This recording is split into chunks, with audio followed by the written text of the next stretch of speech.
today is Pearl Harbor Day, so we're going to be leaving for the National Monument in just a little bit, and I'm going to give you guys a full tour of the exhibits and everything that you can do and see in Pearl Harbor. So let's get going. In order to visit Pearl Harbor, we had to book our tickets online and reserve a specific time slot.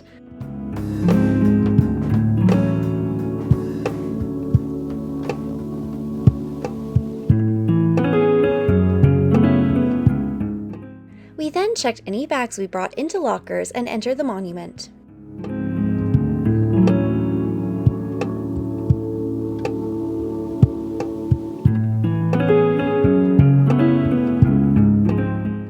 When we first entered, the first thing we saw was the Submarine Museum. Right next to the museum was the USS Bowfin submarine.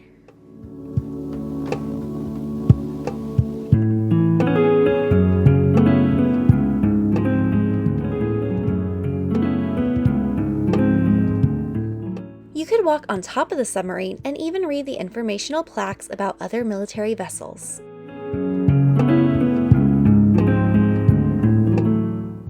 After checking out the submarine, we got in line for the shuttle bus that was scheduled to take us to our 12 p.m. appointment aboard the USS Missouri.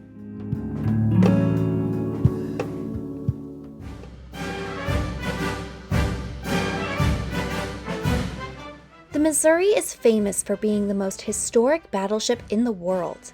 It was completed in 1940 and fought in all the major battles of World War II.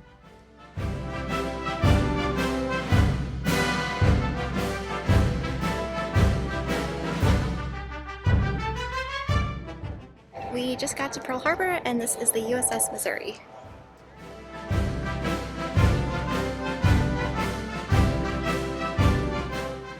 The peace treaty officially ending the war between the United States and Japan was even signed on the Missouri's deck.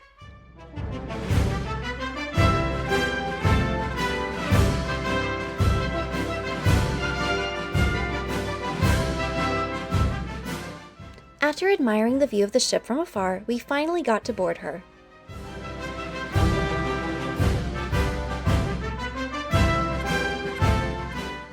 Once on board, we joined a historic guided tour of the Missouri and World War II's history. Carriers were going to take over. Battleships weren't going to be needed. But to suggest to Congress we didn't need battleships, that wasn't going to fly. But even today, people think we still have them. They are the symbol of the Navy. She was the last one ever built, right? So what they had to do was come up with the plans for not only a battleship to be powerful, but fast. You're looking at 16-inch 50 caliber rifles, and we have 9 of them. Each one is 66 feet long. Each one's the equivalent in weight of an empty 747, 239,000 pounds each. They raise and lower independently, so you can have 9 elevations, 9 targets, 9 rates of fire. It's got 3 turrets rotating. She can be firing both sides same time.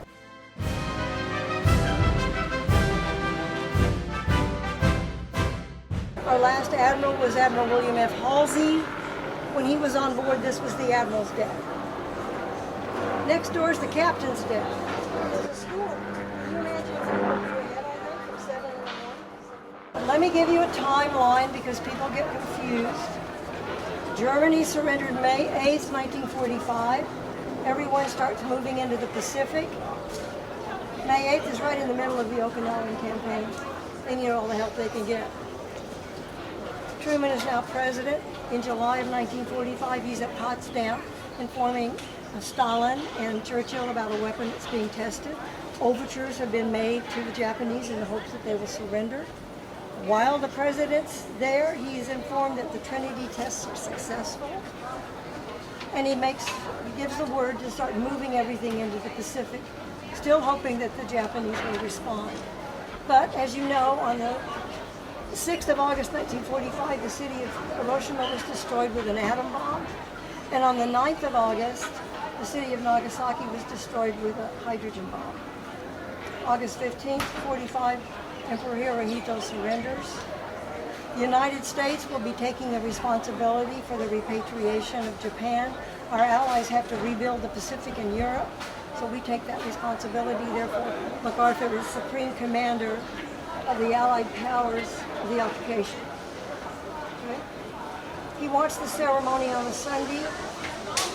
Truman wants the ceremony on a ship to honor what Nimitz did. And both of them want everybody in Tokyo Bay. It's going to take a while to get everybody in there, 3 days, harbor pilots leading everybody through the minefields. She'll drop her anchor. She'll be surrounded by 256 ships. And outside the harbor, under the eye of Admiral Raymond Spruance, Allied and American carriers will keep all aircraft circling Tokyo. MacArthur descends the ladder, going to approach the microphone, read a 2-minute speech. Not about retribution, hatred. It's about rebuilding the future. The war is over. It's been determined upon the battlefields of the world, hence, nor for our discussion nor debate. He's opening up a new era and extending the hand of friendship to the Japanese. After the tour, we got a peek at the Surrender Treaty, signed at the end of World War II before descending below for a closer look at life aboard the Missouri.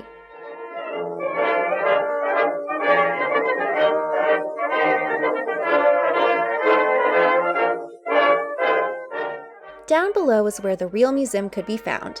There was everything from historic documents to real-life replicas of ship life.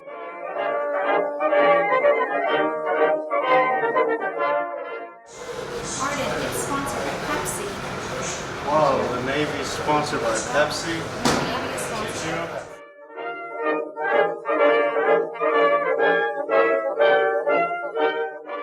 More quarters, more sleeping quarters.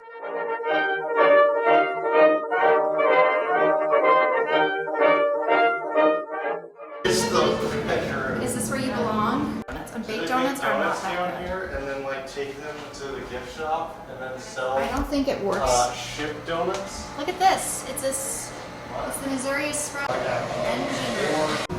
He misses his girlfriend.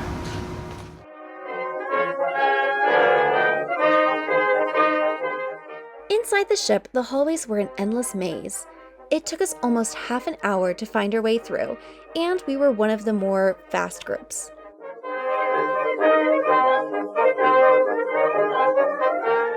I particularly enjoyed their lifelike statues hidden throughout the ship.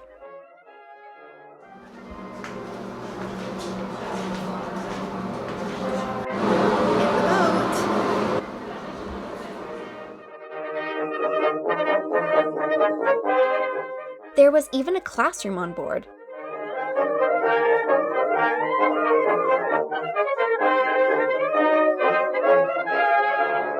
Got mail? No.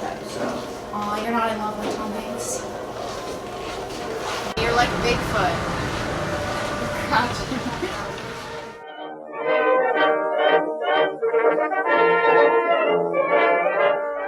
After our thorough tour of the lower deck, we ascended up above and said goodbye to the Missouri. We then hopped back on the shuttle bus and headed back towards the main Pearl Harbor area. We even got to watch a Hawaiian highlights video on the drive back.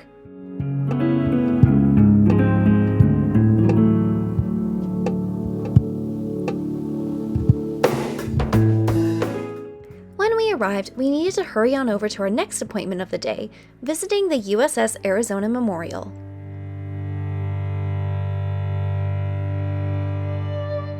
After a short historic presentation by one of the park rangers, we got on a ferry and rode over to the memorial, located in the heart of the harbor.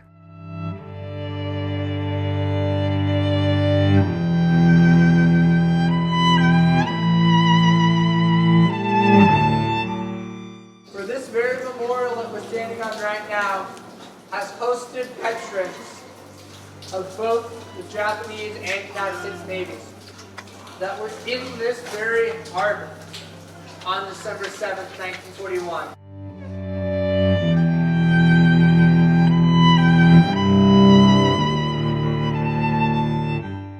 This memorial provides a place for their friends and family to come and mourn the loss of a loved one. A loss of life that impacted far more than the 1,000 177 names you see on that wall. You see it reaches families, neighborhoods, small towns, big cities, states, and 8 nations, with the events that follow.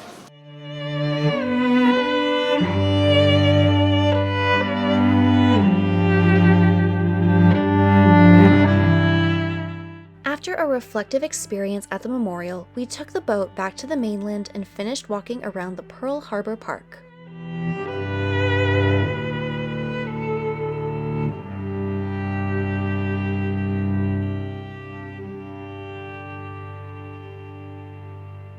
Sweeping over great provinces of northern China. In 1931, Japanese army extremists seized China's northern province of Manchuria.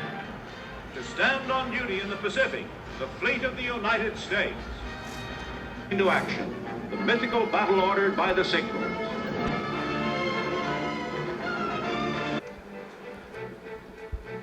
At 6:30 a.m., the destroyer Ward sighted a submarine in the restricted waters off Pearl Harbor. Other torpedo planes swung around the harbor entrance and attacked from the south. Their target, the great ships moored along Battleship Road. Within minutes, West Virginia, Oklahoma, and California were all hit and sinking.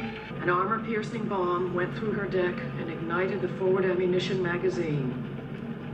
Thousands of tons of ammunition exploded.